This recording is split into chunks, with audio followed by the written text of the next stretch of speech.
नमस्कार दोस्तों, स्वागत है आपका आपके अपने YouTube channel current affairs by MK sir पर। आज हम इस वीडियो में 1 दिसंबर 2025 के 15 मोस्ट IMP टॉपिक को डिटेल में कवर करेंगे, वो भी कुछ ही मिनटों में। तो पूरा वीडियो बड़े ध्यान से देखना ताकि आप कोई भी वनडे, स्टेट या कोई भी कॉम्पिटिटिव एग्जाम दे रहे हो उसमें आपको निश्चित फायदा होगा। जो लोग चैनल पर पहली बार आए हैं उनसे रिक्वेस्ट है कि एटलीस्ट 10 दिन तक ये चैनल को फॉलो कीजिए, आपको पॉजिटिव फर्क देखने को जरूर मिलेगा। तो अगर अभी तक चैनल को सब्सक्राइब नहीं किया तो प्लीज जल्दी से कर लीजिए। तो चलिए वीडियो स्टार्ट करते हैं। सबसे पहले हर रोज की तरह कल के सारे क्वेश्चन का फटाफट से एक फ्लैश रिकैप कर लेते हैं। कल का पहला क्वेश्चन था, गोवा के मुख्यमंत्री प्रमोद सावंत ने 56वें भारतीय अंतर्राष्ट्रीय फिल्म महोत्सव 2025 में किसके सम्मान में एक स्मारक डाक टिकट जारी किया है? तो दोस्तों ये स्मारक टिकट जारी किया गया है सिनेमेटोग्राफर के वैकुंठ के सम्मान में। इंडिया इंटरनेट गवर्नेंस फोरम 2025 का आयोजन किस शहर में किया जा रहा है? तो दोस्तों ये जो इंडिया इंटरनेट गवर्नेंस फोरम 2025 है, इसका आयोजन हुआ था नई दिल्ली के भारत मंडपम में। रक्षा मंत्री राजनाथ सिंह ने किस देश को रक्षा मंत्री को ब्रह्मोस मिसाइल का एक मॉडल भेंट किया है? तो दोस्तों राजनाथ सिंह ने ये ब्रह्मोस मिसाइल का मॉडल भेंट किया है इंडोनेशिया को। ओमान ने हाल ही में अपने पहले राष्ट्रीय संचार उपग्रह का सफल प्रक्षेपण किया है। इस उपग्रह का नाम क्या है? तो दोस्तों ओमान का जो राष्ट्रीय संचार उपग्रह है इसका नाम है ओमान सैट 1। केंद्रीय मंत्री डॉक्टर जितेंद्र सिंह ने देश की पहली अत्याधुनिक तरल हीलियम क्रायोजेनिक सुविधा का उद्घाटन किया है, वह कहां पे है? तो दोस्तों जितेंद्र सिंह ने तरल हीलियम का उद्घाटन किया है IIT बॉम्बे में। एशियाई विकास बैंक यानी कि ADB ने हाल ही में किस भारतीय राज्य में सड़क संपर्क यानी कि रोड कनेक्टिविटी सुधारने के लिए $400 मिलियन का ऋण मंजूर किया है? तो दोस्तों ADB ने रोड कनेक्टिविटी के लिए $400 मिलियन का ऋण दिया है महाराष्ट्र को। वर्ल्ड्स स्ट्रॉन्गेस्ट वुमन प्रतियोगिता का खिताब किसने जीता है? तो दोस्तों वर्ल्ड की स्ट्रॉन्गेस्ट वुमन का प्रतियोगिता का जो खिताब है ये जीत लिया है एंड्रिया थॉम्सन ने। राष्ट्रीय कैडर कोर यानी कि NCC का 78वां स्थापना दिवस हाल ही में कब मनाया गया? तो दोस्तों जो NCC का 78वां स्थापना दिन था वो मनाया गया था 23 नवंबर को। हाल ही में 141 वर्ष की उम्र में निधन हुए गैलापागोस कछुआ जिसका नाम है ग्रम्मा, इसका निधन हुआ है, वह किस चिड़ियाघर में था? तो दोस्तों ये जो ग्रम्मा था ये था सैन डिएगो चिड़ियाघर में। विश्व स्वास्थ्य संगठन यानी कि WHO द्वारा आयोजित पारंपरिक चिकित्सा पर वैश्विक शिखर सम्मेलन का दूसरा संस्करण कहाँ आयोजित किया गया था? तो दोस्तों ये जो पारंपरिक चिकित्सा पर वैश्विक शिखर सम्मेलन का दूसरा संस्करण था ये हुआ था नई दिल्ली यानी कि भारत में।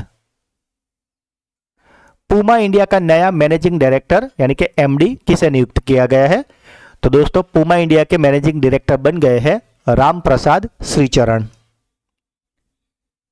राष्ट्रपति द्रौपदी मुर्मू ने नवंबर 2025 में अपने कार्यकाल के दौरान पहली बार किस राज्य की विधानसभा के सदस्यों को संबोधित किया है? तो दोस्तों राष्ट्रपति मुर्मू ने विधानसभा जिसको संबोधित किया है वो है ओडिशा, और इस मोमेंट को उन्होंने घर वापसी बताया था। भारत की पहली वाणिज्यिक निजी रॉकेट जिसका नाम है विक्रम 1, इसका निर्माण किस एरोस्पेस कंपनी ने किया है जिसका अनावरण प्रधानमंत्री नरेंद्र मोदी जी ने किया है? तो दोस्तों ये जो विक्रम 1 है इसका निर्माण किया है स्काईरूट एरोस्पेस कंपनी ने। 72वें अखिल भारतीय सहकारी सप्ताह समारोह के दौरान सर्वश्रेष्ठ लाभ कमाने वाली बैंक का पुरस्कार किस बैंक को दिया गया है? तो दोस्तों ये अवार्ड मिला है कर्नाटक बेलगांव में स्थित बैंक जिसका नाम है रानी चन्नम्मा महिला सहकारी बैंक। और कल का आखिरी सवाल था, 53वें अंतर्राष्ट्रीय एमी पुरस्कारों में सर्वश्रेष्ठ अभिनेत्री का पुरस्कार किसे दिया गया था? तो दोस्तों ये जो एमी पुरस्कार हुए हैं इसमें सर्वश्रेष्ठ अभिनेत्री बन गई है अन्ना मैक्सवेल मार्टिन। तो दोस्तों ये थे कल के 15 मोस्ट IMP टॉपिक। कल के वीडियो में हमने इसे काफ़ी डिटेल में और अच्छे से कवर किया था, तो अगर अभी तक आपने वो वीडियो नहीं देखा तो लिंक डिस्क्रिप्शन में इसे जरूर देख लीजिए। तो चलिए स्टार्ट करते हैं आज का वीडियो। हाल ही में बंगाल की खाड़ी में सक्रिय हुए चक्रवात जिसका नाम है दितवा, इसका नामकरण निम्नलिखित में से किस देश द्वारा दिया गया है? तो दोस्तों आपको पता ही है कि अभी एक चक्रवात आया है जिसका नाम है दितवा। काफ़ी सारे न्यूज़ चैनलों में आपने इसके बारे में पढ़ा ही होगा। तो ये जो दितवा नाम है ये दिया गया है यमन के द्वारा। दितवा एक अरबी शब्द है जिसका अर्थ होता है लेगुन। यह यमन के सोक्रोटा द्वीप पर एक प्रसिद्ध लेगुन के नाम पर है और यह चक्रवात बंगाल की खाड़ी में उत्पन्न हुआ है। भारत ने हाल ही में भारतीय नौसेना के MH-60R Seahawk multi role helicopter के लिए किस देश के साथ समझौते पर हस्ताक्षर किए हैं? तो दोस्तों भारतीय नौसेना ने ये जो सीहॉक मल्टी रोल हेलीकॉप्टर है इसके लिए समझौता किया है अमेरिका यानी कि संयुक्त राज्य अमेरिका USA के साथ। यह समझौता हाल ही में 28 नवंबर 2025 को संपन्न हुआ था। यह समझौता भारतीय नौसेना की पनडुब्बी रोधी युद्ध और सतह रोधी युद्ध क्षमताओं को बढ़ाने रखने और इस जो युद्ध की क्षमता है उसको बनाए रखने और बढ़ाने के लिए महत्वपूर्ण है। पुलिस महानिदेशकों यानी कि DGSP और पुलिस महानिरीक्षकों यानी कि IGSP के अखिल भारतीय सम्मेलन के 60वें संस्करण का आयोजन हाल ही में भारत के किस शहर में किया गया? तो दोस्तों ये जो 60वां संस्करण था ये हुआ था रायपुर में। एग्जाम पॉइंट ऑफ व्यू की अगर बात करें तो यह 60वां संस्करण 28 से 30 नवंबर 2025 तक यानी कि 3 दिन तक चला था और यह हुआ था भारतीय प्रबंधन संस्थान IIM नया रायपुर छत्तीसगढ़ में। इसका उद्घाटन किया था केंद्रीय मंत्री अमित शाह ने। आप इमेज में देख सकते हो ये उसके उद्घाटन समारोह की फोटो है जिसमें अमित शाह जी इसका उद्घाटन करते दिख रहे हैं। प्रधानमंत्री नरेंद्र मोदी ने 29 और 30 नवंबर को इस सत्रों में भाग लिया था और उनके साथ राष्ट्रीय सुरक्षा सलाहकार जिनका नाम है अजीत डोभाल ये भी अंदर उपस्थित रहे थे और इस बार की थीम थी विकसित भारत सुरक्षा आयाम। दोस्तों मैं बार बार बताता हूं कि थीम से रिलेटेड क्वेश्चन एग्जाम में होते हैं तो आपको थीम अच्छे से याद रखना है।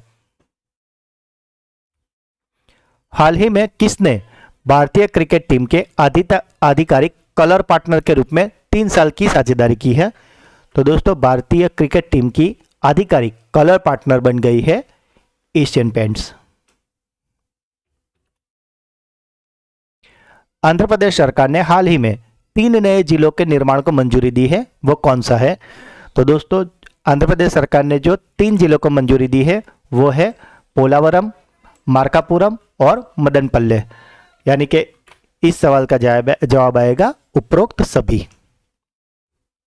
नए जिलों के निर्माण के बाद आंध्र प्रदेश में जिलों की कुल संख्या 26 से बढ़कर 29 हो जाएगी और इसका उद्देश्य है प्रशासनिक दक्षता में सुधार करना और शासन को नागरिकों को करीब लाना है।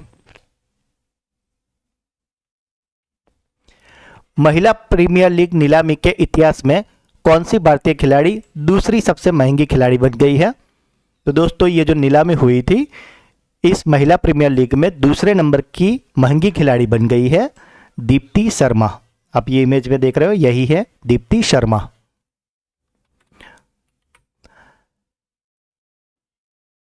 एग्जाम पॉइंट ऑफ व्यू की अगर बात करें तो दीप्ति शर्मा को महिला प्रीमियर लीग नीलामी में 3.20 करोड़ में इसको खरीदा गया है और इन्हीं के साथ ये दूसरी सबसे महंगी भारतीय खिलाड़ी बन गई है। यह नीलामी नई दिल्ली में शुरू हुई थी जहां दीप्ति शर्मा को 3.20 करोड़ में खरीदा है। मुंबई इंडियंस की जो प्लेयर है जिनका नाम है एमिलिया केयर इनको 3 करोड़ में खरीदा गया है। और बात करें सबसे महंगी खिलाड़ी की तो वह है स्मृति मंदाना, यानी कि पहले नंबर पे है स्मृति मंदाना और दूसरे पे है दीप्ति शर्मा। स्मृति मंदाना को 3.40 करोड़ रुपए में साइन किया गया है, यानी कि स्मृति मंदाना पहले नंबर पे है उनको 3.40 करोड़ में, दूसरे नंबर पे है दीप्ति शर्मा उनको 3.20 करोड़ में और तीसरे नंबर पे है एमिलिया कौर जिन्हें 3 करोड़ में साइन किया गया है। हाल ही में द स्पिरिट्स बिजनेस अवार्ड 2025 में रम ब्रांड ऑफ द ईयर का पुरस्कार जीतने वाला पहला भारतीय रम कौन सा बन गया है? तो दोस्तों ये जो अवार्ड हुआ था द स्पिरिट्स बिजनेस अवार्ड 2025 इसमें रम ब्रांड ऑफ द ईयर बन गई है भारत की केमिकारा। ये जो इमेज देख रहे हो यही है केमिकारा की branding. Exam point of view की अगर बात करें तो यह पुरस्कार 27 नवंबर 2025 को लंदन में आयोजित हुआ था। केमिकारा यह शीर्ष वैश्विक सम्मान पाने वाला अब तक का पहला भारतीय रम है, इसलिए यह चर्चा में है। इसे भारत का पहला शुद्ध गन्ने के रस से बना एज्ड रम माना जाता है। इसे उत्तर भारत में अमेरिकी ओक बैरल के पारस्परिक किया जाता है, जिसमें कोई अतिरिक्त रंग, स्वाद या चीनी नहीं मिलाई जाती है। ये भी कल से काफी ज्यादा चर्चा में है, ऑपरेशन सागर बंधु। तो इसके बारे में क्वेश्चन है कि ऑपरेशन सागर बंधु जो एक मानवीय सहायता और आपदा राहत पहल थी, भारत द्वारा निम्नलिखित में से किस पड़ोसी देश के साथ मिलकर यह शुरू की गई है?